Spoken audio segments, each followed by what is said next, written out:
quizás es de las partes que yo creo que más tienden a gustarme, porque son de las partes que terminan de llenar normalmente los recipientes que un emprendedor necesita nunca dejar que se acaben. Y es la parte de las historias personales. A veces, como les contaba, a los emprendedores los persiguen las historias de fracaso de la gente que los rodea. Porque el común de la gente no vive en un ambiente y en un entorno de emprendimiento exitosos. La gran mayoría de nosotros hemos crecido en familias que con más sangre y sudor que cualquier otra cosa han logrado sacar adelante una familia, un futuro, una universidad. Y por eso es que a veces la gran mayoría de nosotros nos rodean tantas cosas pesimistas y todo. Pero cuando yo entré a este negocio y cuando llego al negocio de Amway, de las primeras cosas que me impactó fue darme cuenta que aquí había algo poderoso, y era la capacidad de ver mi futuro en la vida y en la historia de otros. De hecho, de las primeras veces que llegué, lo primero que me atrapó fue darme cuenta que había gente que se paraba aquí a hablar de lo que le había pasado. Porque a veces lo difícil a la hora de hablar de éxito no es hablar de cuánto tienes ni de cuánto ganas, sino hablar de qué superaste para tenerlo y para ganarlo. No todo el mundo allá afuera está dispuesto a hablar de las caídas, y no todo el mundo allá afuera está dispuesto a hablar del fracaso, sabiendo aún así que el fracaso es una de las partes más fundamentales en la historia de cualquier ser humano y de las que más forma. Pero de lo que me comenzó a atrapar del negocio de Amway fue darme cuenta que aquí los líderes que se paran a hablar siempre tendrán la humildad para decir: yo también fracasé. Y esta historia para mí comienza hace muchos años, pero muchos. A veces la gente me dice: ¿y cuántos años tiene? Muchos, tranquilo, muchos años, muchos. Y comenzó en Boyacá. Comenzó así. Ese soy yo. ¿Quedé bien, sí o no? Y me gusta comenzar con esa foto. Porque, miren, yo les voy a decir la verdad, esa foto la tengo guardada ahí entre favoritos. Y cada vez que a veces así como que alguien me dice que no, saco y la miro. Y me acuerdo que algún día, en un punto de mi vida, le gané la carrera a un espermatozoide más. Y es que ahora que me ha gustado leer todo el tema de la evolución y todo, me he dado cuenta que los seres humanos tenemos una posibilidad en 300 millones de nacer. O sea, usted ahí donde está sentado, igual que usted, habían otros 300 millones ansiosos por coronar ese óvulo. Lo miraban desde lejos y decían: uy, ese óvulo está bueno, está bueno. Y cuando salieron en la misma carrera que usted. El único problema es que para que usted existiera, tuvieron que morir 299.999.999 espermatozoides más. O sea, para usted sobrevivir y prevalecer, mató 299.999.999 hermanos suyos. Eso es cruel, pero es verdad. No ganó ni siquiera el más apto, ganó el más consistente. Está comprobado científicamente que cuando el espermatozoide llega al óvulo, hay espermatozoides que traían los ojos más bonitos que los suyos. Unos que traían el pelo que usted quiere tener, o sea, porque ya saben cómo es. Cuando uno lo tiene churco, lo quiere liso, y cuando lo quiere liso, se lo enchurca. Había uno que tenía el pelo que usted siempre quiso, uno que tiene la estatura que usted siempre quiso. Pero quizás usted ganó porque usted fue el que nunca dejó de intentar entrar.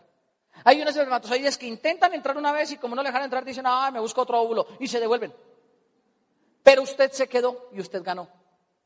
Y la coloco porque a veces la gente olvida quizás lo ganador que tiene que ser uno para prevalecer sobre 300 millones de espermatozoides. Es que tiene que ser un milagro completo para que usted tenga una posibilidad en 300 millones. O sea, nacer es más loco que apostarle a la lotería. Porque la lotería se la gana 1 en 30 millones. 1 en 30 millones.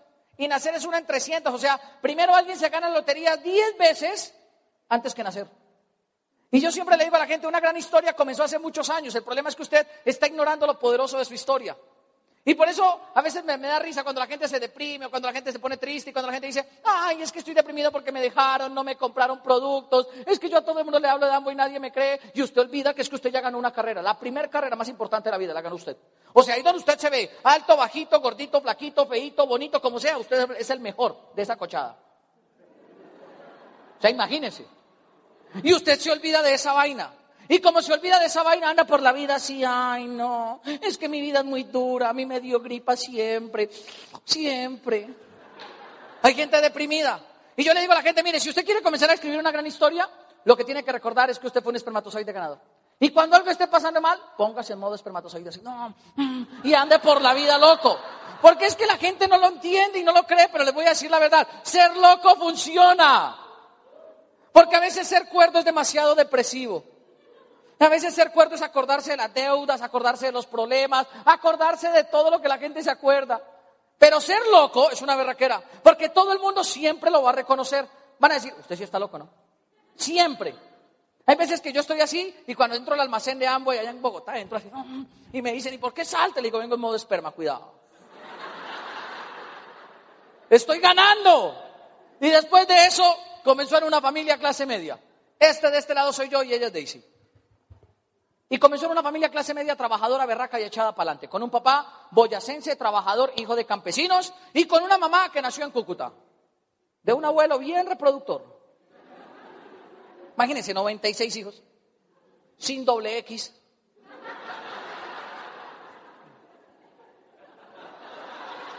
Una genética violenta, o sea, nazco en esta familia y mi mamá y mi papá se conocen por situaciones de la vida. Mi papá crece en el pueblo y hacía ciclismo, corría con Lucho Herrera y toda la vuelta. Y un día el carro acompañante le pasó por encima, abandona el deporte y se dedica a la panadería. Y termina el colegio y en esa época la gente se graduaba y se hacían bachilleres normalistas. Entonces en esa época todo normalista entraba al distrito, se fue para Bogotá, entró al distrito. Y le dio cuenta que la docencia no le gustaba tanto como siempre pensó y aparte de eso no era bien remunerada y decidió montarse una pizzería. Por allá en el año 70 y pico, por ahí 78, 77, un tío le dice, mijo, ¿y por qué no nos ponemos a hacer pizzas? Y él dice, ¿qué? Y le dice, hagamos pizzas. Y le dice, ¿qué es eso? Y le dijo, es una comida italiana. Y el tío le enseña y él se monta una pizzería.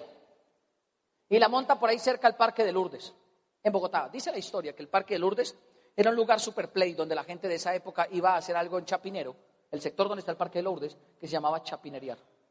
Y era salir a caminar por Chapinero. Algo así pasaba. Y la gente salía. Mi mamá llegó de Cúcuta porque se volaron. Mi abuela un día le dijo a mi abuelo, no me lo aguanto más. Y cogió 7 niños, los empacó en un bus y arrancó de Cúcuta a Bogotá. Llegó a Bogotá y mi mamá es la tercera hija de los 7 hermanos. Y entonces mi mamá tuvo que desde pequeña aprender a trabajar y hacer un poco de cosas para sacar a sus hermanos adelante. Y lo hizo, y entonces mi mamá es de esas mamás que cuando uno la está embarrando en la vida, lo mira y le dice a uno, yo a su edad, y le recuerdan todo lo que ellas hacían. Mi mamá dice, yo lavaba, planchaba, trapeaba, y claro, siempre me hacía sentir mal porque me decía, yo a su edad ya cocinaba. Y yo decía, juepucha, mi mamá le tocó muy duro. Pero le tocó tan duro que mi mamá trabajó de empleada doméstica, de interna, de mesera. Mi mamá hizo hasta 7º de bachillerato nomás. Mi papá solo hasta grado 11. Mi mamá comenzó hasta 7º y abandonó, tuvo que abandonar para dedicarse a ayudar a las hermanas. Y comenzó a trabajar. Y a los 15 años consiguió trabajo en una panadería. En esa panadería conoció a alguien que a los 16 años le dio trabajo en una vaina que estaban abriendo en esa época en el Parque de Lourdes que se llamaban los Cinemas de Colombia. Y Cine Colombia abrió unas pantallas gigantescas y mi mamá comenzó a despachar, buenos días, ¿para qué función viene? ¿Para qué horas? Y le vendía los boletos a la gente. Pero diagonal a eso quedaba una pizzería. Y el tipo de la pizzería le echó el ojo a esa vieja. Lo que ignoraba era que era santanderiana, pero le echó el ojo así. Y le comenzó a mandar pizzas. Y le mandaba pizza, y le mandaba pizza, y le mandaba pizza. Y mamá un día dijo, ¿y quién manda tanta pizza? El muchacho de allá. Y le comenzó a mandar entradas de cine, y entradas de cine, y entradas de cine. Y entre tanta entrada de cine y tanta pizza, nacimos 4 hijos.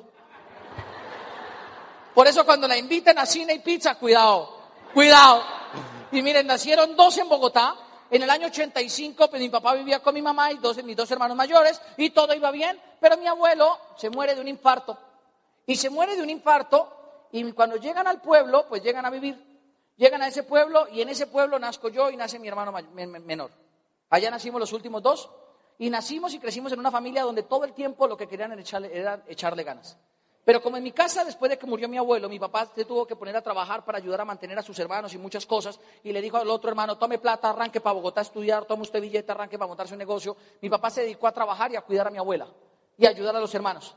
Y eso hizo que mi papá el tema económico bajara un poco y a veces pues éramos tantos, pero no había plata para mandarnos al jardín. Mi mamá, bien recursiva, como buena santanderiana que es, bien recursiva, dijo, pues no hay plata para el jardín, montémonos un jardín acá. Y montó un jardín en la casa y recogía a los vecinos de todos los niños y ahí tomaron esa famosa foto. Yo era cliente de mi mamá. Y mi mamá acostumbraba a servir durena. Fui de la época de la durena. Hay gente que dice, ¿qué? El antepasado de la sopera. Eso es la durena. ¿Ah? La mazamorra. No, era mazamorra, durena y sopera. Esta es la línea del tiempo de las sopas colombianas. Y crecí así. en una infancia feliz, comiendo Durena, tomando bienestarinas por las mañanas, porque como mi mamá tenía el jardín, mandaban la bienestarina para alimentar a los niños por la mañana. Y ahí crecí en una casa así, bien camelladores, bien juiciosos. Y mi papá en esa época comenzó a hacer pan. Y venda pan, y haga pan, y haga pan, y haga pan. Y en esta casa en la que crecí, pues tuve la oportunidad de ir a una escuela donde, digo yo, me formó muchas cosas que desde niño traigo. Y en esta escuela este soy yo y ella es Daisy. Allá comenzó una historia que se ha escrito por muchos años. Y me vine a conocer con Daisy en la misma escuela a la que asistí. Y en esa escuela aprendí a sumar, aprendí a restar, aprendí todo lo que un niño aprende. Y fui a una escuela donde lo más importante, me decía mi profesora Gladys Villamil, era que uno fuera feliz. Porque la profesora decía, usted sí no aprende, ¿no? Pero es feliz, mijo. Sí, señora, no importa. Y nos dejaba jugar y todo. Y en esa escuela, desde pequeñito, pues comencé a darme cuenta lo importante que tiene un ser humano cuando puede llegar a ser. En esa escuela no habían uniformes, realmente era el uniforme de la izada de bandera. O sea, ese traje se lo ponía uno solamente a los días importantes del año.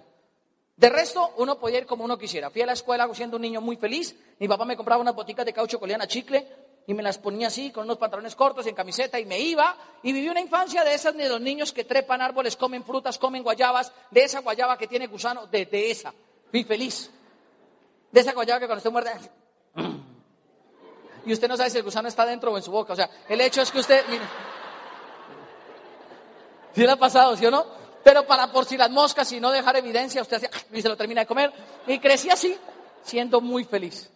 En esa escuela aprendí a saltar lazo, a jugar fútbol y viví una infancia como cualquier otro niño, con la única diferencia que en esa infancia que viví, mi papá, en el pueblo comenzó a suceder una cosa, y es que los niños que iban se ahogaban a los ríos. Y entonces, como el pueblo es atravesado por 2 ríos, mi papá dijo, hay que enseñarle a nadar a los muchachos. Crecí en una casa donde mi papá nos enseñó a nadar, donde mi papá nos llevó al mundo deportivo y donde mi papá nos enseñó a nadar sin saber nadar. Es un enigma de la humanidad. Lo único que sabemos es que él un día le dijo, mamá, si no les enseñamos a nadar a los muchachos se van a ahogar.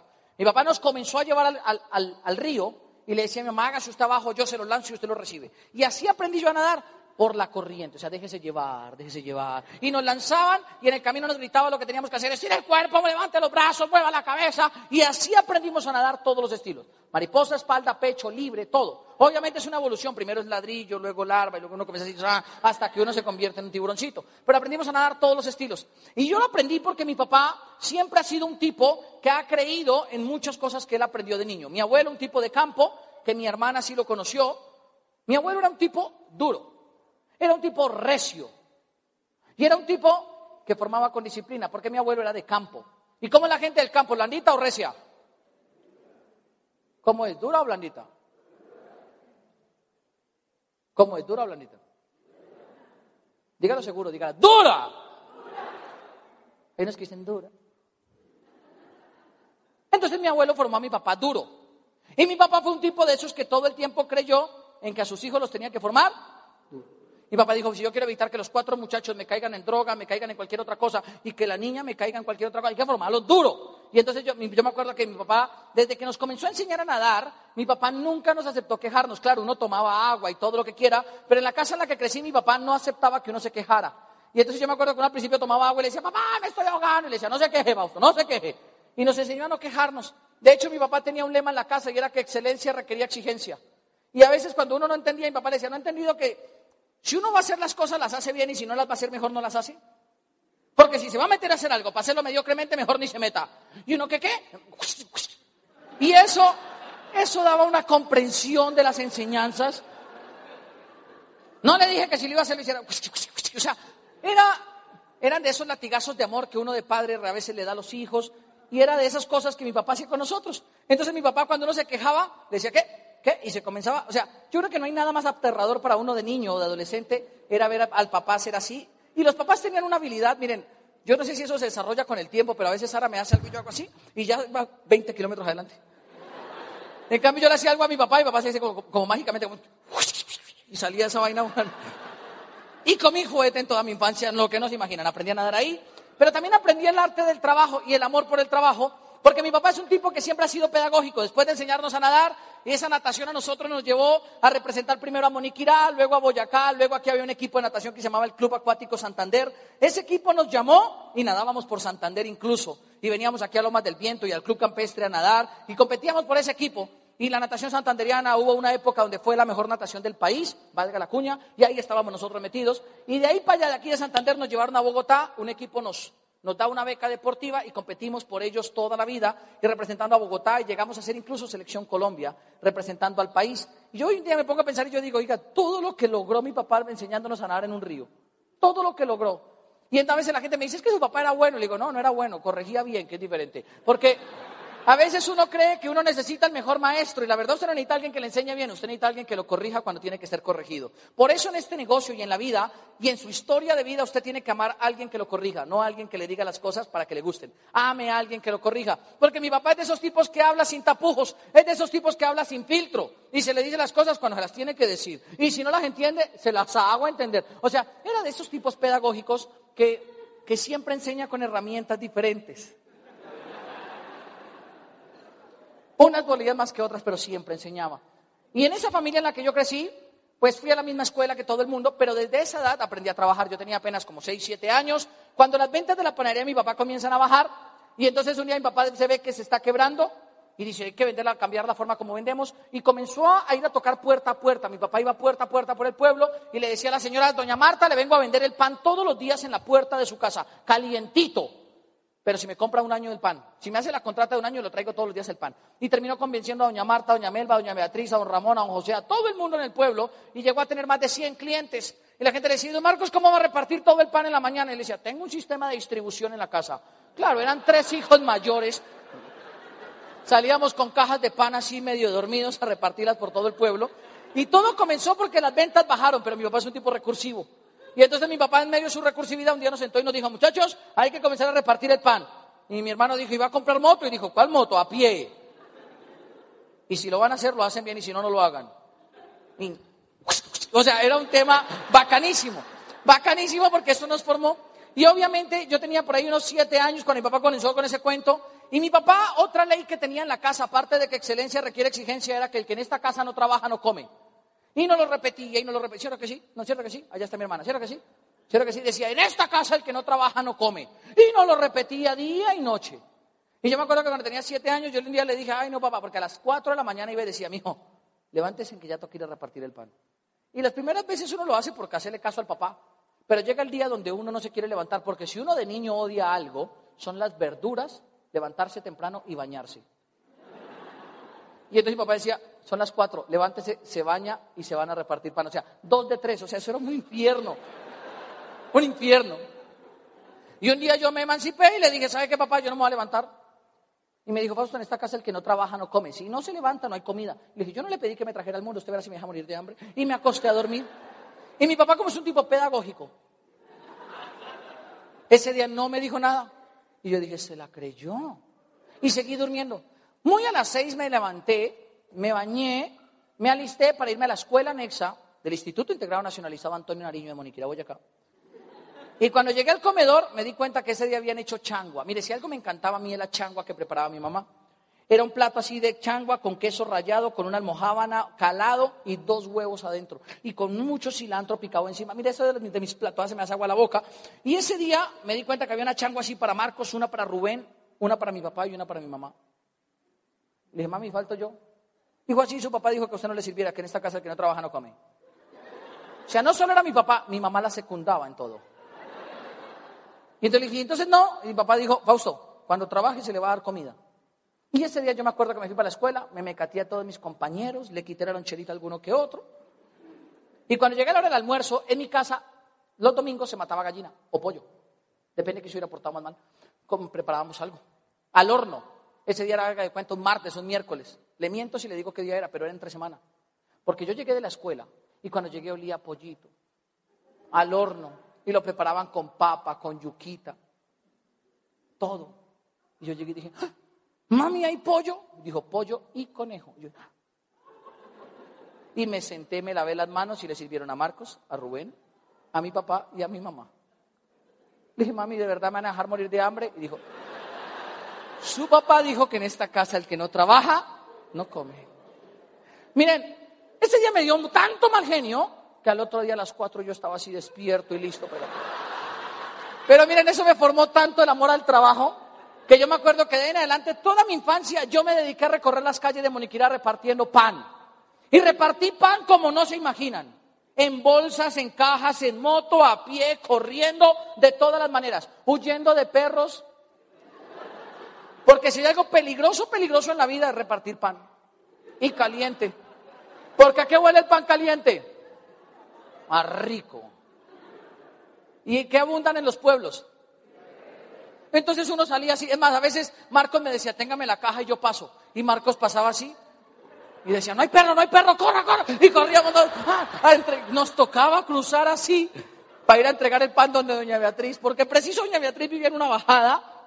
Pero miren, eso nos enseñó tanto que yo me acuerdo que de niño yo me disfruté mi trabajo y mi infancia. Y me la disfruté tanto que ya después era un plan. Nos levantábamos y nos íbamos a repartir el pan con mis hermanos. Las mejores aventuras de nuestra infancia con mis hermanos, estaba trabajando, repartiendo pan. Y así crecí yo. Cuando tenía 10 años, obviamente, mi papá seguía con su filosofía de que excelencia requiere exigencia y nos formó, vea. La verdad, nos formó. A veces la gente me dice, pero su papá, ¿qué les decía? Porque su papá les tuvo que haber dicho algo para ser así. Su papá les tuvo, les digo, sí, mire, este es mi sistema educativo. Vea. Estos eran mis audios, vea. Este era mi libro. O sea, en este negocio cuando la gente no quiere hacer las cosas le dicen, escúchate este audio.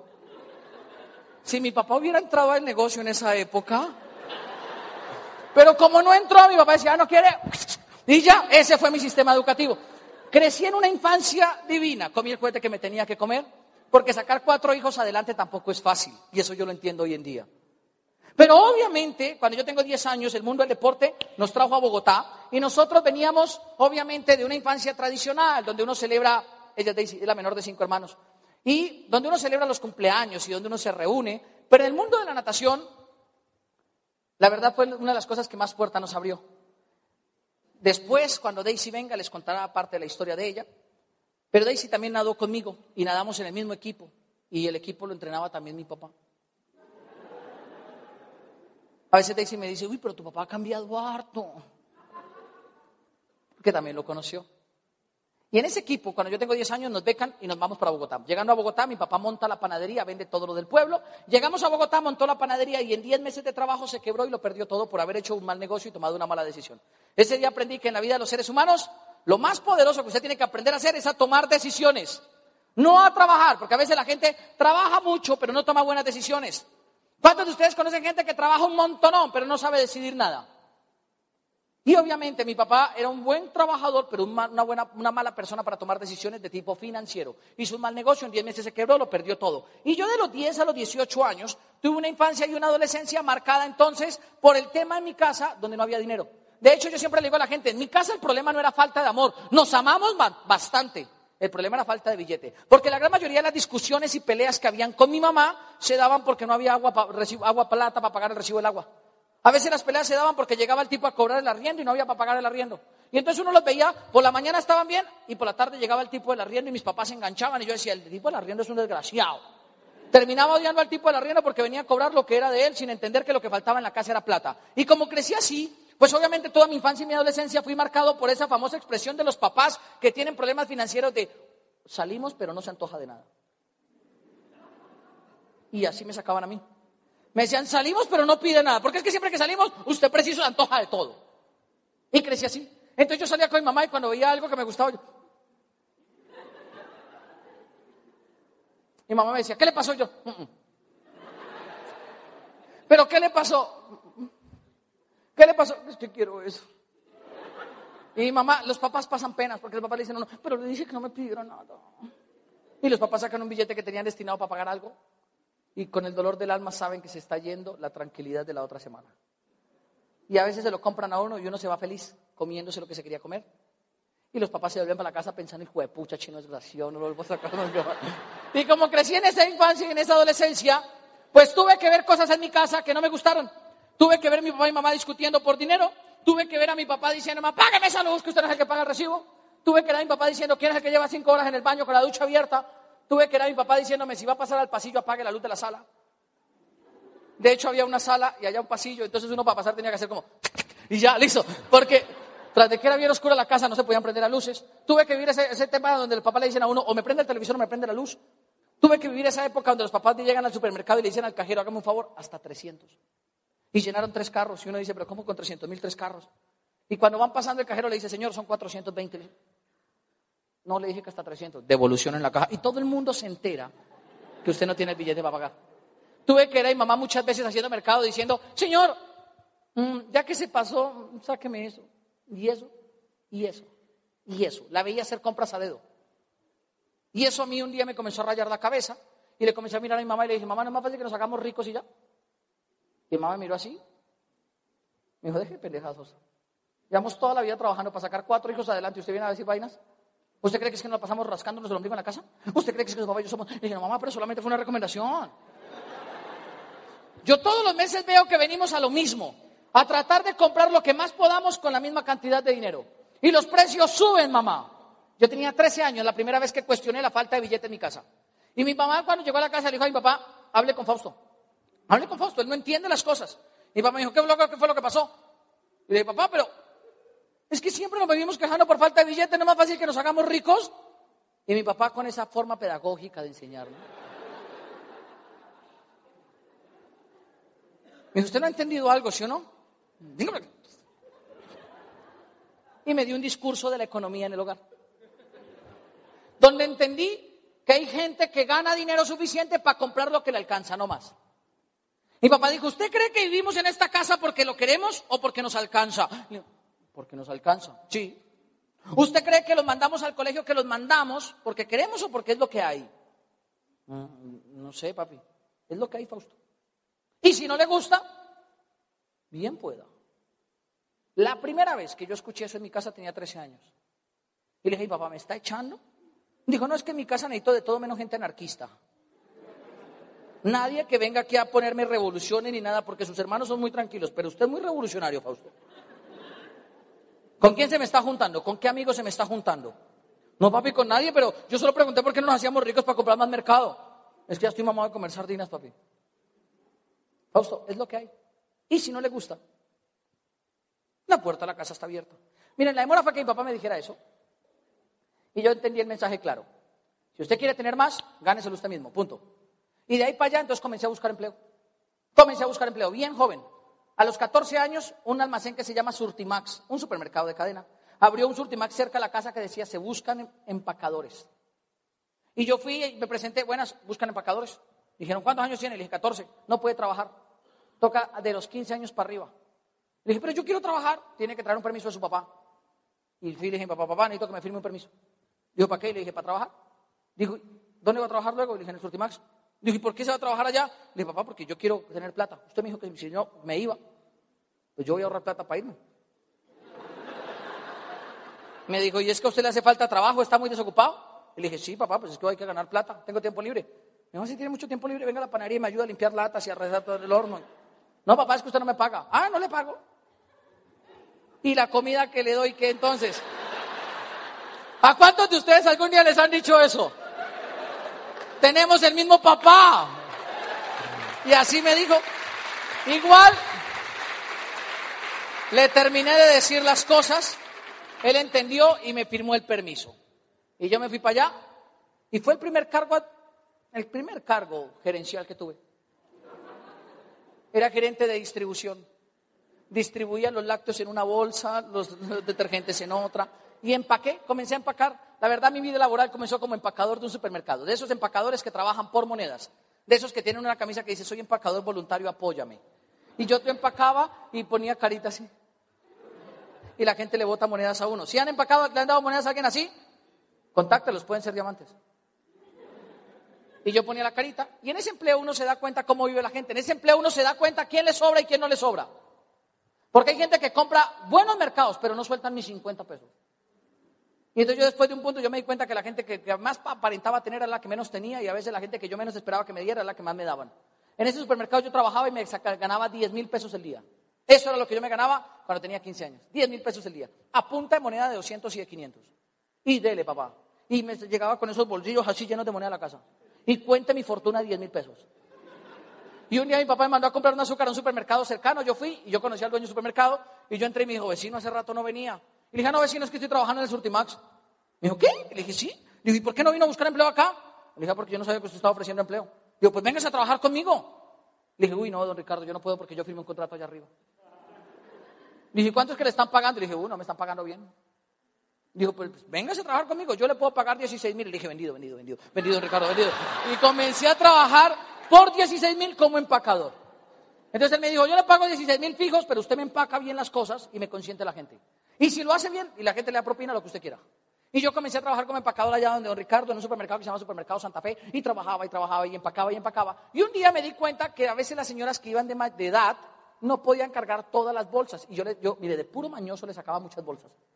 Para que ellas me dijeran, ay, pero ¿por qué me sacó tantas bolsas? No me caben. Yo le decía, ¿quiere que le ayude a llevarlas a la casa? Y descubrí que era buen negocio llevar las bolsas de la gente a la casa, porque cada vez que llevaba con las bolsas, si yo cuando las ponía en el piso yo decía, y me decían, ¿quiere juguito? Yo, ay, señora. Y comencé a tomar juguito gratis. Y la verdad me daban 1,000 pesos por cada bolsa que yo llevara, y entonces comencé a llevar domicilios.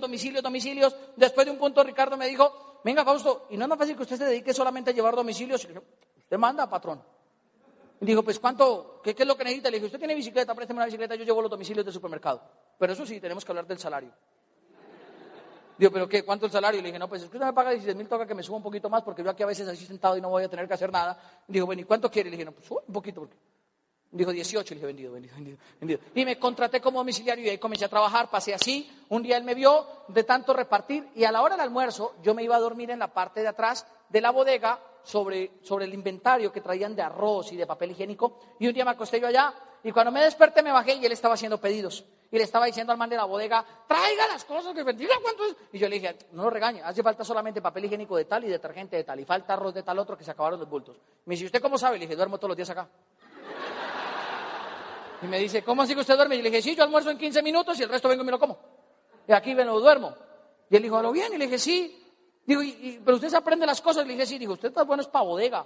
Y trabajé 3 días en bodega porque al tercer día me vio cargándome unos bultos y dijo, ¿y usted cómo puede alzar eso? Y le dije, es que yo practico natación y voy al gimnasio y allá alzo más. Dijo, entonces está bueno, es para descargar camiones. Y a los 3 días yo estaba con ese cinturón que le ponen a uno así, diciéndole al tipo, eche otra, y cargando así, por todo el supermercado. Me cargaba las cajas de panela, descargaba los camiones de vino, descargaba lo que fuera. ¿Han visto esos tipos que se ponen las arrobas de arroz en la cabeza? Écheme 4 arrobas de arroz y verá que yo le ando así, y podía hacerlo, y así trabajé y crecí, y pasé todo mi colegio y mi bachillerato trabajando en ese supermercado, y mi papá veía cómo yo trabajaba, obviamente el ingreso comenzó a subsidiarme, alternaba eso con venta de dulces en el colegio, y cuando salgo del colegio me presento al famoso ICFES, lo que hoy en día llaman las pruebas Saber Pro. En esa época me presento y termino sacando un puntaje que me catalogó como el 40 mejor bachiller del país. Y cuando uno saca esos puntajes buenos, ustedes saben que yo pertenezco a esa generación donde el ICFES determinaba todo.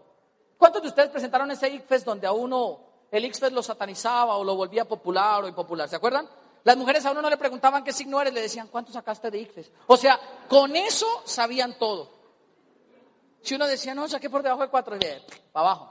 Y terminé siendo el puntaje número 40, la Universidad Nacional me da una beca, y yo pues me aplico a la beca, pero era una beca para estudiar química, y la química pues a mí la entendía, pero no me apasionaba, y le digo a mi papá, a mí no me apasiona, y me dice, ¿qué le gusta? Le digo, la medicina, y me dice, preséntese a medicina. Me presento a medicina, comienzo a estudiar medicina, todo iba muy bien, estaba becado en la Nacional, y pues ya saben cómo funciona cuando uno ha crecido en una familia con dificultades y termina ganándose una beca para estudiar medicina. Los papás lo presumen a uno, a todo el mundo le dice, mi hijo estudia en la Nacional y medicina, y lo becaron. Y obviamente yo me acuerdo el primer día que fui, pues entré allá, Facultad de Medicina, la Escuela de Medicina, se paró un médico y dice, bienvenidos a la universidad más prestigiosa de toda América Latina. Ustedes son las mentes más brillantes de este país. Y les tengo que confesar que se presentaron 1,300 aspirantes, solo pasaron ustedes 80, así que de aquí en adelante no dejen que nadie los pisotee. Ustedes de aquí en adelante son médicos de la Universidad Nacional de Colombia. Y uno sale así hinchado, así grandísimo, y se para en la 30 a coger un bus. Y cuando uno está cortico de billete, por muy médico que sea, ya uno se para y le hace.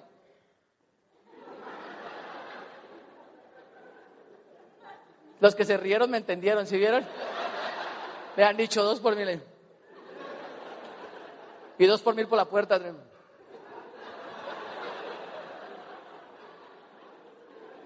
Han cogido bus barato. Y claro, yo comencé a estudiar así. Y cuando iba en el tercer mes de estudio, todo iba perfecto. Toda la vida deporte, cuidándome. Y a pesar de las situaciones que pasamos, pues obviamente yo había crecido siendo un muchacho un muchacho inconforme con el tema económico, y por eso yo desde que era adolescente comencé a soñar con la riqueza. Y comencé a soñar con esa riqueza, pero con esa riqueza que mejorara la calidad de vida de un ser humano. Comencé a soñar con volverme rico, pero no cualquier rico. O sea, de hecho yo salí del colegio y soñé con volverme médico, porque yo decía, los médicos ganan buena plata, y si me hago especialista, más billete. Y si me hago una subespecialización de la especialización, me tapo. Ese era mi objetivo en la vida. Y yo añoraba con hacerme rico, porque yo había crecido con muchas necesidades. Y yo decía, yo tengo que hacerme rico, pero rico, rico, rico. O sea, de esa gente rica que cuando usted lo ve dice, qué rico. O sea, de esa gente rica. Claro, porque a los ricos se les nota. El que es rico, rico se le nota sin que lo presuma. ¿Estamos de acuerdo? En cambio hay gente que lo presume sin serlo.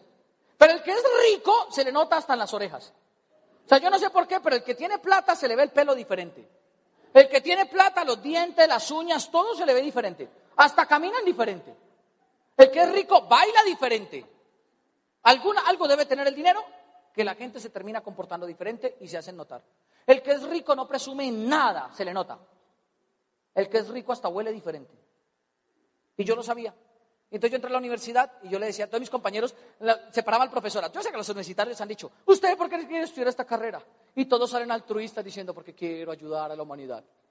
Y cuando me tocó a mí me dijeron, a ver, Gutiérrez, ¿y usted por qué se metió a medicina? Le dije, uy, profe, porque me quiero tapar en billete y verme así de rico como usted. Me dijo, ¿y usted qué le hace creer que la medicina es para hacerse rico? Y le dije, su Mercedes-Benz, profe. Yo sé que usted maneja un buen carro. Me dijo, Fausto, la medicina es más que eso, tiene que ser vocación. Y le dije, profe, a mí me nace del corazón, créame, me nace del corazón. Me nace, profe, le juro que a mí me nace. Fausto tiene que hacerlo por algo más grande. Profe, a mí es billete. A mí deme billete, yo opero al que sea. A mí deme billete y yo curo al que me ponga, profe. Me decía, usted no va a poder hacer el juramento hipocrático, Fausto. Usted no va a servir para eso. Y yo salía por los pasillos de la Universidad Nacional y le decía al profe, ¿cuánto le pagan a usted? Dígame la verdad, porque usted siendo especialista y tras derecho y dando clases, usted está forrado en billetes, ¿sí o no? Dígame la verdad, profe. Y lo perseguía y lo jodía.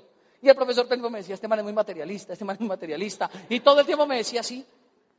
Pero la verdad yo crecí así, porque como yo había visto tantas cosas en mi casa que no me gustaban, yo soñaba con que un día yo no las repitiera en mis hijos.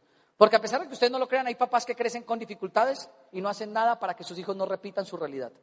Y sin embargo, como yo crecí así, yo decía, cuando yo crezca, yo no voy a repetir esa realidad de mi casa. Y eso me llevó a que yo fuera siempre inconforme. A los 18 años yo sufro 3 infartos y esos 3 infartos hacen que yo me retire de medicina. Durante 6 meses de mi vida viví en clínicas y me dio un infarto tras otro. Y la verdad, esos infartos a mí me hicieron tomar una conciencia diferente en la vida. De hecho, hoy me toca cambiar la historia. Yo siempre cuento la misma historia. Hay gente que me dice, ¿por qué no la cambia? Porque no pasa nada mal.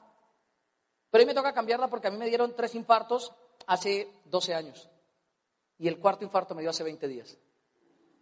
Y yo se lo cuento a la gente. Y a veces la gente me dice, y no le da miedo que se muera. Ay, si nos vamos a morir, nos pelamos aquí, tranquilo. Pero el tema realmente de eso fue que a mí me dio conciencia de muchas cosas. A los 18 años yo entendí que la gente se muere sin importar lo saludable y los cuidados que sean. Sin importar el dinero que tengan. A los 18 años me dieron 3 infartos. Y viví durante 12 años con la cabeza diciéndome, un día nos vamos a infartar, un día nos vamos a infartar. Y hace 20 días me desperté a las 4:50 de la mañana y me infarté. Y yo le cuento esto a la gente y a veces la gente me dice, descarado, irresponsable. Pero cuando yo tenía 18 años entendí una cosa. Yo me infarté y la verdad el 3.er infarto sí fue culpa mía. Solo el 3.º. Porque a mí me cuidaban, no sabían qué tenía y me cuidaban. Y me llevaban en una ambulancia y me cuidaban. Y a mí pues me daba embarrada con el paramédico que a veces se quedaba dormido así. Y yo para que no se durmiera en su hora de trabajo le decía, y el tipo se despertaba. Y yo le decía, no, todo bien, todo bien, todo bien. Y cuando me dio el 3.er infarto, dice, y el tipo me dijo, no le como cuento esta vez, papá. Y ahí sí me infarté muy grave. Me faltó oxígeno en la reanimación y aunque volví, no quedé consciente. Y eso me llevó a una unidad de cuidados intensivos y en esa unidad de cuidados intensivos, los que han estado me van a entender, uno adquiere conciencia en la vida, ama más lo que vive. En esa unidad de cuidados intensivos, miren, cuando me desperté, uno se asusta porque ve todo blanco. Cortinas blancas, paredes blancas, techo blanco, sábanas blancas y uno desnudo así.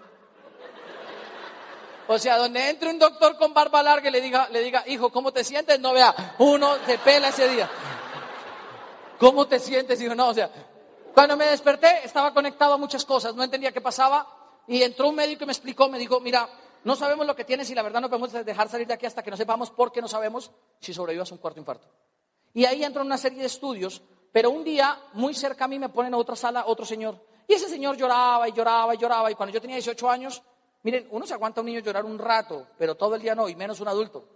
Y yo un día me levanté, porque después de unos días uno ya se puede levantar y hasta andar por ahí vueltas, lo que pasa es que no lo dejan salir por cuidado, y me levanté así, con la vainita que uno arrastra, y le abrí la cortina al señor y le dije, ¿usted por qué chilla? Y me encontré con un señor como de unos 90 y pico de años. Y era un abuelito, llore, que llore, que llore. Y me dice, es que no me quiero morir. Le digo, ¿y qué le pasó? Dijo, me dio un infarto, chillón. ¿Está llorando por un infarto? Dijo, sí. A mí me dieron 3. Ya saben, en la vida todas las desgracias dan estatus. Me dieron 3. Y me dijo, 3. Y le dije, sí, no estoy llorando. ¿Y qué? Le dije, luego, ¿cuántos años tiene usted? Y dijo, 92. Le dije, usted está pasado, hermano. Deje de llorar. Y entonces, claro, eso a él lo soltó y soltó la risa.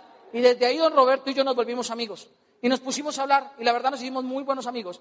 Porque don Roberto era un señor de esos que lloraba, era porque nadie lo iba a visitar. Nadie lo iba a visitar. Y yo siempre le decía, don Roberto, sí, usted es muy mala persona que nadie lo viene a visitar, don Roberto. Y lo jodía, y lo jodía, y lo jodía. Y lo hacía reír, la verdad lo hacía reír porque era mejor escucharlo reír que escucharlo llorar. Es más, yo me despertaba e iba y lo chuzaba así. Y cuando él hacía, ay, yo le decía, ay, si yo vivo, don Roberto. Y lo molestaba. Y eso él lo hacía reír. Pero nos terminamos haciendo amigos porque descubrí que uno a los 92 años, igual que a los 18 años, no se quiere morir. Y eso me sirvió a mí para valorar la vida. Y me di cuenta que uno cuando se va a morir siente de todo menos miedo. Uno lo que siente es arrepentimiento.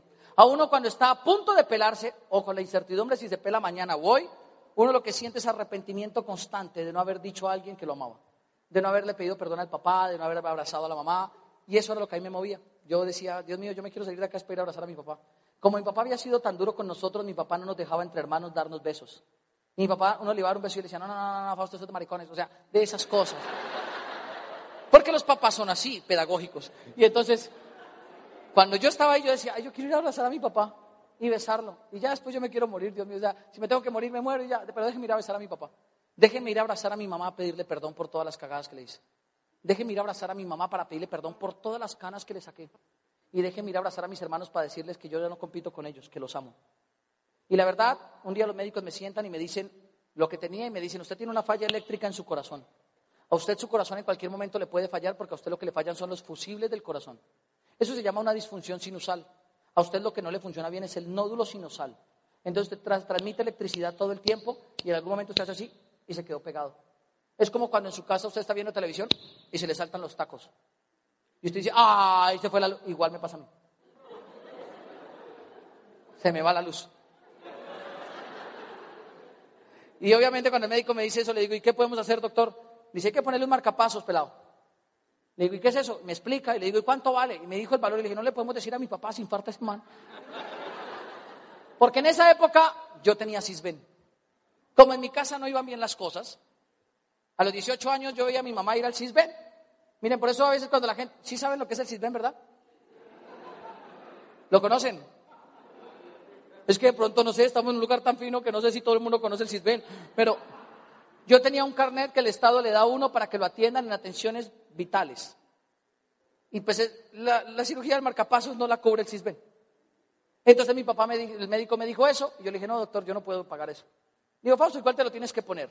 Afortunadamente yo estudiaba medicina, y de las primeras cosas que le enseñan a uno en la facultad de medicina es que usted no puede hacer nada con un paciente que no lo autorice. Le dije, doctor, voy a firmar mi consentimiento informado y me largo del hospital, bajo mi propio riesgo. Me dijo, ¿qué? Le dije, sí, me voy a ir. No hay plata y no voy a joder a mi papá con eso. Mis papás ya se han jodido muchos 6 meses cuidándome. Usted va a decir que estoy bien y que bajo mi responsabilidad me quiero ir.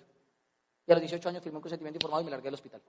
En contra de los médicos. El médico me dijo, Fausto, si no te lo pones, la incidencia de muerte en pacientes como tú, con lo que tú tienes, es que a los 25 años se van a morir. Y a partir de ahí en mi vida comenzó una cuenta regresiva. Porque yo no sé cuántos de ustedes les hayan dicho, les quedan 7 años. Pero para mí comenzó una cuenta regresiva donde yo todos los días de mi vida yo dije, yo voy a vivir es feliz. Porque yo hasta los 18 años había hecho lo que todo el mundo quería, como mi papá quería y como todo el mundo lo deseaba. De hecho, miren, yo no comía paquetes, no comía salchichas, no tomaba gaseosas, no trasnochaba, no fumaba, no me drogaba. No significa que lo haga ahora, ¿no? Porque la gente dice, entonces ahora sí, no, tranquilos. Es que ni novia tenía, era sanito, sanito, sanito. O sea, en mi cabeza no pasaba nada. Pero después de los 3 infartos yo dije, si me muero, me tengo que morir bien vivido. Y me dediqué a saltar de donde quise saltar, a viajar donde quise viajar y a hacer lo que quise hacer. Obviamente lo vivía porque yo sentía que cada día era un conteo regresivo constante. A mí la gente me llegaba y me decía, ¡ay, feliz cumpleaños! Y yo le decía, ¡su madre! Porque a mí no me gustaba cumplir años. Me emberracaba cumplir años. Porque claro, yo sentía que era que el tiempo se acababa. Que el tiempo se acababa. Y cuando tengo 20 años, me dicen, va a ser papá. Y yo dije, pues pucha, me quedan 5 años y preciso me voy a ser papá. Hubiera comenzado a los 15. O sea, de esas cosas que piensa uno. Y me enteré que iba a ser papá de una niña. Y en mi casa todos somos varones. Y yo dije, pues pucha, hay que llevar una niña a la casa. Y me hice el hombre más feliz del mundo. El día que apareció en mi vida, uno de los sueños más grandes que yo he tenido, ahorita les muestro eso, que es mi hija. Y por eso yo le digo a la gente, apareció un sueño. Ella era Sarita hace 9 años. Ah, claro, Sarita ya no se ve así. Porque a veces voy con Sarita en la calle y me dicen, ¿tu hermana? Mi hija. Porque fui papá joven. Y como nació Sarita, pues obviamente para mí el tiempo era vital. De las cosas que más me atormentó fue ver que Sara naciera y yo no tenía tiempo para jugar con ella. Entonces yo decía, me la paso trabajando, jodiéndome, no estoy viendo a Sara. Y cuando Sara cumpla 5 años, lo más probable es que si yo no me he puesto el marcapasos, me pele. O sea, mi fecha de expiración me la habían tatuado aquí, 25 años. ¿Han visto un yogur vencido?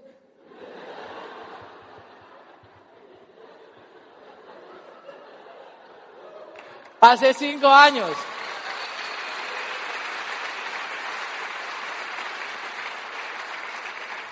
De hecho, que el día que entré al hospital me dice el doctor, ¿qué siente? Y le dije, tranquilo, doctor, yo sé lo que tengo.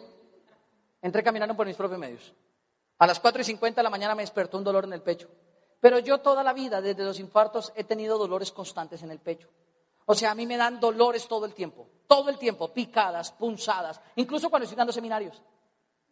Por eso me toca hacer chistes. Porque yo soy de los que creo que una persona feliz nunca morirá. Pero me duele, y me dolía, y me dolía, pero yo me acostumbré a eso. Y ese día me despertó un dolor, pero de esos dolores profusos. ¿Cuántos de aquí se han infartado conmigo?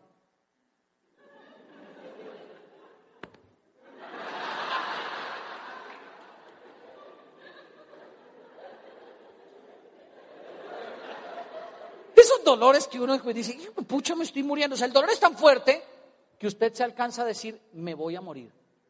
Es como una sensación de muerte. O sea, usted sabe que se está muriendo. Y a las 4:50 me desperté así como, ¡ah! Pero tenía que ir a llevar a Sarita al colegio. Y un papá responsable nunca deja llevar a su hija al colegio. Y me levanté y me fui a llevar a Sarita. La llevé al colegio y cuando venía conduciendo el brazo se durmió así. Y llamé a Daisy y le dije, es hora de ir al médico. Durante 6 años Daisy me ha dicho, Fausto, hay que ir al médico. Fausto, hay que ir al médico. Fausto, hay que ir al médico. Y durante 6 años le dije, no quiero ir al médico, no quiero ir al médico, no quiero ir al médico. Y que el día le llamé y le dije, hay que ir al médico. Y dijo, hay que ir al médico. Fausto dijo que hay que ir al médico. O sea, ese día supo que era en serio. Y después de haber tenido 4 infartos en mi vida, les voy a decir algo. La vida es demasiado sabrosa como para andar trabajando solo a punta de dinero. Y demasiado sabrosa como para andar pensando a quién se lo debe. Y demasiado sabrosa como para que usted gaste todos los días de su vida quitándole tiempo a su familia para dedicárselo a un tercero. Por eso una de las cosas que hoy en día más he valorado es lo que este negocio me ha dado a mí. Porque yo comencé el negocio a los 21 años con un diagnóstico que me decía que el tiempo se iba a acabar. Y la verdad lo inicié porque cuando nació Sara, yo sabía que si yo no le dejaba a Sara algo garantizado, a ella le iba a tocar repetir mi historia y mi vida, mis dificultades, mis problemas y todo. Y comencé el negocio por eso. La razón por la que yo siempre lo hice rápido fue porque sabía que me podía morir. La razón por la que siempre hice el negocio enfocado fue porque sabía que si me moría, le iba a dejar a Sara un dolor de cabeza, no una bendición. Y yo dije, si Dios me dio a mí con mi hija una bendición, es injusto que yo le dé a Sara un problema. Y decidí hacer el negocio de Amway porque me di cuenta que era un vehículo que en el corto tiempo me permitía darle a mi hija un futuro. Yo sé hacer plata en cualquier cosa.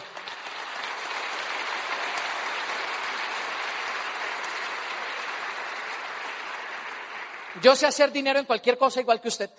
Yo me le mido a trabajar en lo que sea, igual que usted. Pero desafortunadamente a veces nuestra capacidad de trabajo, si lo hacemos en el lugar incorrecto, no le va a dar libertad ni bendiciones a nuestros hijos. Y yo sabía que por muy bueno que yo fuera trabajando en 3 años, nada de lo que yo hiciera le iba a dar a Sara libertad. Y por eso a la vez que me hablaron del negocio de Amway y yo vi a Raúl, yo supe que era una oportunidad.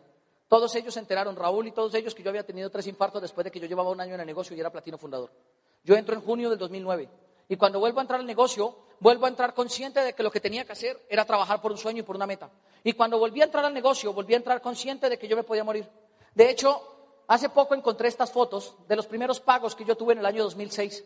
Y me di cuenta que a veces lo que a uno le hace falta en este negocio es recordar que todo tiene un comienzo que a veces, aunque parezca difícil, realmente va a ser una bendición.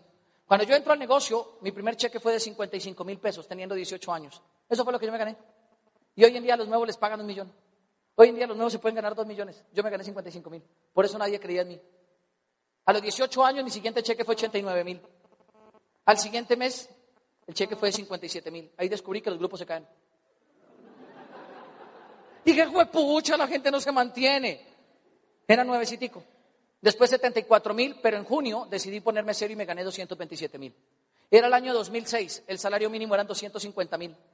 En julio ya me gané 421 y en agosto me ganaba 499,000 pesos del negocio de Amway.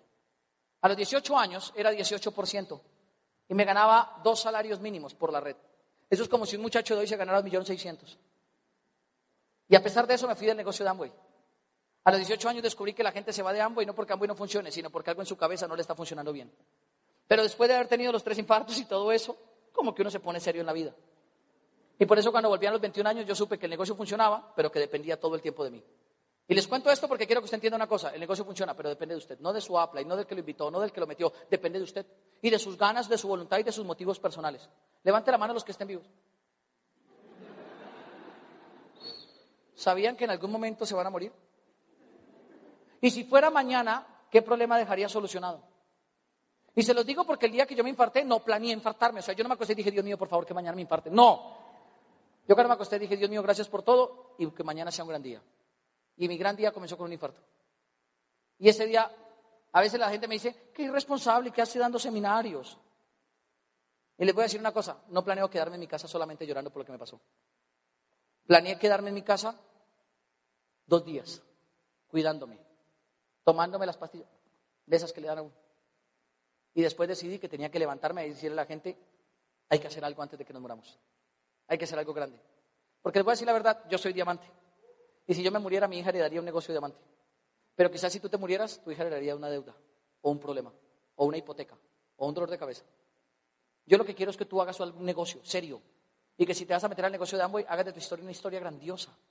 Y que la hagas grandiosa porque después de que todo eso pasó y aparece Sara en mi vida, la verdad, hacer el negocio sí tuvo para mí ciertas dificultades, pero todo cambió el día que yo decidí hacer el tema del emprendimiento basado en algo serio. Yo decidí hacer el tema del emprendimiento basado en la locura que debe tener alguien que realmente esté vivo, en la locura que debe tener alguien que realmente valore la vida. Mi primer viaje fue un viaje de platinos, San Andrés.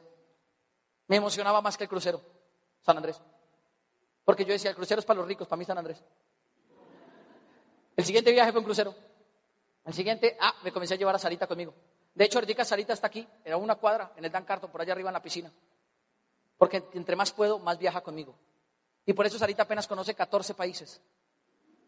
Porque cada vez que me la puedo llevar, para allá. Hace unos días me llamó alguien y me dijo, ¿Are you Fausto Gutiérrez? Dije, yes, man, who are you? Y me dijo, no me conoces. Soy un embajador Corona de Estados Unidos y te quiero invitar a que vengas a una convención a Estados Unidos. Queremos que vengas a Hawái. Y yo dije, antes que morirse hay que ir a Hawái. Le dije, yes.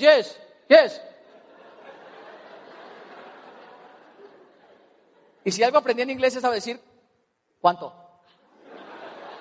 Le dije, how much? Show me the money. Cuando me dijo el valor, miren, la verdad, casi me da otro infarto. Pero no podía mostrar las ganas. Y le dije, ok, let me check. Y me fui a revisar la agenda. Yo tenía la agenda disponible. Y así no la hubiera tenido disponible, me voy para Hawái. Pero apenas me lo confirmé, le digo a Sarita, Sara, ¿vamos para Hawái o qué? Y ustedes tienen que ver lo que es garantizarle a su hijo una vida diferente. Porque Sarita me dice, ¿cómo así, papi? O sea que, ¿nos vamos para Hawái también? Le dije, sí, mi amor. Dijo, espérate, no lo entiendo bien, no lo proceso. ¿Cuándo es el crucero? Y le dije, en diciembre. Dijo, ¿y Londres? Y le dije, en octubre. Dijo, ¿Y Hawái? Y le dije, en noviembre. Dijo, uy, tengo una agenda muy ocupada. Y miren, descubrí que la vida de un papá valiente garantiza un futuro brillante en los hijos. Descubrí que un papá valiente garantiza un hijo arriesgado. Y descubrí que un papá valiente garantiza un futuro sin límites en la cabeza de los hijos. Sara comenzó a viajar conmigo. Siempre le he estado agradecido a toda mi línea de auspicio, porque luego del crucero vino el viaje de Viña del Mar. La pasamos muy bien.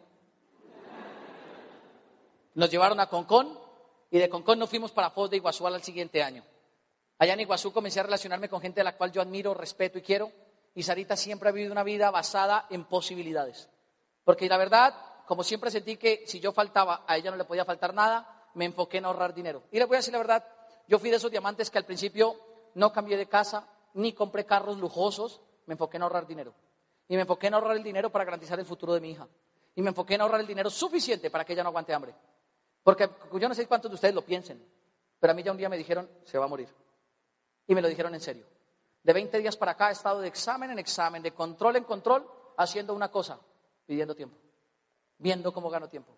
Viendo cómo gano tiempo. Yo no sé si mañana me voy a morir.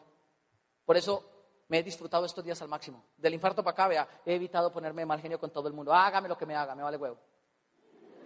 Porque puede que él no se muera, pero a mí un mal genio me podría matar mañana. Por eso en este negocio, si la gente no hace puntos, me vale huevo. Si la gente no viene a los eventos, también me vale. Lo que sí sé es que yo nunca voy a dejar de hacer mis puntos ni de venir a los eventos. Porque en este negocio es donde yo he encontrado y he logrado mantenerme vivo. Y me he mantenido vivo porque un día lo que comenzó a través de un sueño me permitió devolverle a Martica muchas cosas. Mi primer frontal fue mi primer plata, mi primer oro, mi primer platino fundador y será mi primera esmeralda. Está corriendo una esmeralda espectacular, lindísimo. Y lo estamos tratando de lograr porque la vida me tiene que devolver eso. A los 3, 4 años de estar haciendo el negocio, en mi vida aparece Daisy. Nos dejamos de ver 14 años y nos volvimos a encontrar. Y cuando nos volvimos a encontrar, nos dimos cuenta que teníamos aún sueños vivos y muchas metas por cumplir y decidimos trabajar el negocio juntos. Daisy compra un código, se hace frontal mía y aparece mi cuarta línea del negocio, califica y al año siguiente, bueno, mientras íbamos a Cancún, ella seguía trabajando y dando planes, nos fuimos con el equipo a Cancún y ella levantando su negocio principal. Levantó todo su negocio. Y ese año nos fuimos con Sarita para Cancún, nadó con delfines, la pelota, y al año siguiente Daisy calificó a Punta Cana. Y se sentía bien viajar con tu frontal, pero con tu novia a la vez. Y viajamos juntos, buenísimo, teníamos 2 habitaciones. Buenísimo. Viajamos, la pasamos sabroso, viajamos con Martica y comenzamos a viajar con gente de nuestro equipo alrededor del mundo. Un día estaba yo en mi casa dando un plan y me sonó el celular y cuando lo contesté sucedió uno de los sueños que siempre había tenido en mi mente. Yo levanté la bocina y me dicen, hey, mi campeón, de nada sirve la técnica si no hay perro. Te habla Sergio Rivera. Y eso, miren, la verdad, dije, yes. Estaba tan nervioso que no sabía qué carajos hacía Sergio Rivera llamándome. Me dice, te queremos invitar a un seminario en Chicago, nos han hablado de ti y sabemos que tienes una gran historia, queremos que vengas acá. Y todo comenzó así. Era apenas, ibas a calificar mi esmeralda, estaba apenas cerrando esmeralda, había pasado 4 años en el negocio y yo era un muchacho de esos que era un platino invisible. Era un platino que aunque daba una que otro empoderamiento, era un platino que en la inmensidad de Bogotá nadie conocía. Mi sueño nunca fue ser orador, mi sueño nunca fue ser conferencista, mi sueño era garantizar 2 millones de pesos mensuales para dejarle a Sara un futuro. Mi sueño era viajar el mundo, mi sueño era hacerme rico. Pero no orador. Comenzó Chicago, y luego Chicago vino Guanajuato, San Andrés, Guadalajara, San Carlos, Miami, Tlaquepaque, San Diego, California. Dale, vela pasando tú allá. Cuernavaca, Disney, Parajachel, Colorado en Estados Unidos, Antigua en Guatemala, Orlando nuevamente, con Sarita, luego en Guanajuato, Madrid, Argentina, Barcelona, Teotihuacán, París, Murano en Italia, la Plaza de San Marcos en Venecia, San Petersburgo en Rusia, Paso Robles en California, la Sagrada Familia en Barcelona, San Marino, el 6º país más grande del mundo, la réplica del Titanic en Long Beach, las Bahamas, el equipo de apoyo. Y miren, hemos viajado el mundo entero, hemos conocido más de 120 ciudades. Que el día Marcela me preguntó, Fausto, ¿cuántas ciudades has viajado? Y comencé a sacar el conteo. Le digo, Marce, 103. Y después de que le mandé el mensaje salió de ahí y dijo, ¿y no contaste estas? Dije, ya déjelo en 100, más de 100 son 100, punto. He viajado el mundo entero. Y a veces la gente aún tiene la osadía de decirme que esto no funciona. Con este negocio me he ganado el dinero suficiente para poder hacer libre a mis papás de nuevo. Me gané el dinero suficiente para ir a decirle al Datacrédito cuánto es que le dé a mi mamá. Tanto. Toma ese maldito dinero. No, le pagué a mi mamá, le pagué las deudas a mi papá, pagué todas mis deudas. Y Datacrédito un día me amenazó y me dijo que yo, por haberme demorado en pagar todo, me iban a tener 4 años castigado, sin historial crediticio. Y como yo gano dinero y lo mantengo en efectivo, les dije, me importa un carajo. Y comencé a vivir una vida basada en el efectivo. Económicamente el negocio me dio el dinero suficiente para cambiar todo mi closet. Para salirme de un apartamento en el que vivía e irme a un apartamento en un 12º piso que estaba todo hecho en madera. Espectacular. Y con un apartamento que tenía una piscina abajo y todo el tema. Y un día, cuando llegué a ese apartamento, llegamos con Daisy y no había muebles. Ya saben cómo comienza todo. Con una cama. Y después a uno le da hambre y uno se da cuenta que no tiene vajilla. Y uno va y compra vajilla y se da cuenta que no compró cubiertos. Y comienza uno a armarla. Al año y medio me dijo, Fausto, ¿te das cuenta que no nos cabe nada? No, ¿por qué no nos vamos a un apartamento más grande?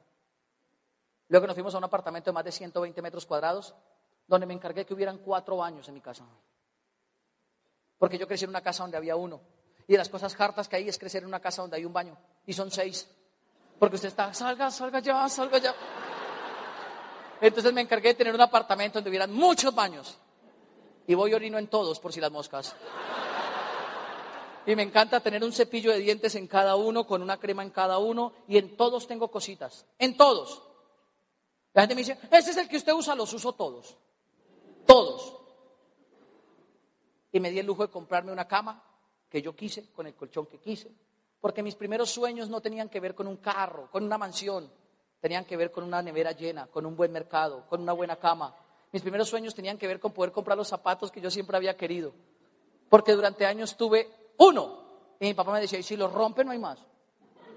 Entonces los zapatos del colegio, si se me despegaban, le echaba boxer por acá, y si se despegaba el boxer, los mandaba a coser donde don Segundo, y punto. Y por eso uno de los sueños que primero llené fue irme a tragar zapatos. A todos los lugares del mundo donde voy, compro zapatos. Y a veces me dice, ¿para qué lleva más? Y le digo, usted déjeme mi sueño en paz, le digo. Compro zapatos y compro tenis, y los colecciono. Y los colecciono, porque cuando nadaba tenía uno solo. Y colecciono medias. Porque cuando no teníamos mucho, nos las peleábamos con mis hermanos. Las que no están rotas son mías. Y una matazón por eso. Entonces colecciono de todos los colores. Desde blanco hasta negro, pasando por todos los tonos. Y calzoncillos. Y camisas. Y la vida nos ha dado tanto que hicimos todos los sueños que materialmente deseábamos realidad. Nos compramos una finca, porque un día Daisy se antojó de un pedacito de tierra. Dijo, ¿y si nos compramos una finquita, un terruño? Y nos fuimos a ver y le dije, y dijo, no, está muy chiquita. Y esta, no, está muy chiquita. Y un día llegamos a una y le dije, ¿y esta? Dijo, ¿hasta dónde va? Y el señor dijo, ¿ve hasta allá? Dijo, no, dijo, hasta allá va. Le dije, ¿cuántas hectáreas son? Dijo, son 8. Le dije, ¿cuánto vale? Le dije, tanto. ¿Se las pago de contado? Digo, ¿tiene toda esa plata? Le dije, tengo menos, pero le voy a dar tanto. Y le pagué una finca de contado. Y se puso bueno el negocio. Por eso cuando la gente me dice que esto no funciona, yo les voy a decir una cosa. No es que no funcione, es que en tu cabeza no funciona. Es que no te lo estás creyendo. Y tu misión es creer. Tu misión no es comprobar si funciona. Tu misión es creer y trabajar. Porque una gran historia todos tenemos que contar. Pero en esta gran historia que todos tenemos que contar, hay un elemento secreto. Y el elemento secreto es que nunca te rajes. Es que nunca te vayas y que no dejes que nadie se muera alrededor tuyo. De hecho, les voy a dar un consejo. Salgan de aquí a soñar y a comerse el mundo.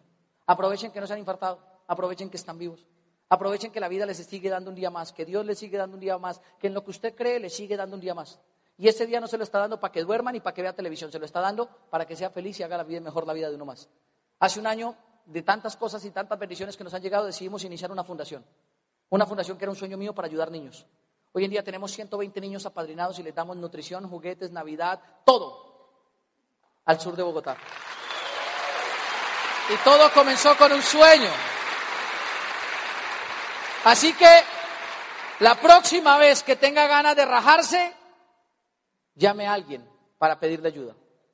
Evite morirse solo. Evite subirse en esa banca, colgarse esa cuerda emocional y ahorcarse.